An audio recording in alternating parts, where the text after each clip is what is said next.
अरे भाई सुनो तो, मिला नसीरुद्दीन अपनी जहानत के लिए मशहूर था, लेकिन एक दिन एक चालाक यहूदी सूदखोर इसे चूना लगाने आ गया।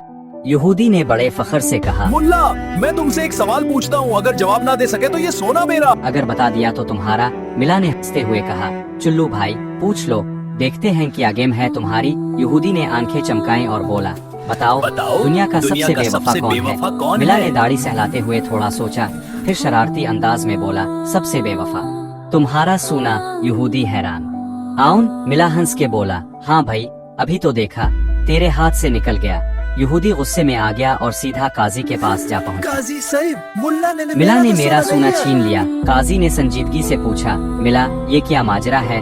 मिला ने इत्मीनान से कहा, जनाब काजी, ये खुद कह रहा था अगर जवाब दुरुस्त हुआ तो सोना मेरा, अब भगत रहा है अपनी ही शर्त का नतीजा। काजी हंस पड़ा, वाह मिला, तुम तो कमाल के आदमी हो। मिला ने कहा लगाया और कहा, साहिब जिंदगी में दिमाग रखो, ताकत नहीं। आखिर में मिला की तरफ से पैगाम, पसंद आया हो तो लाइक करो, वरना अगली चाल तुम्हारे लिए है।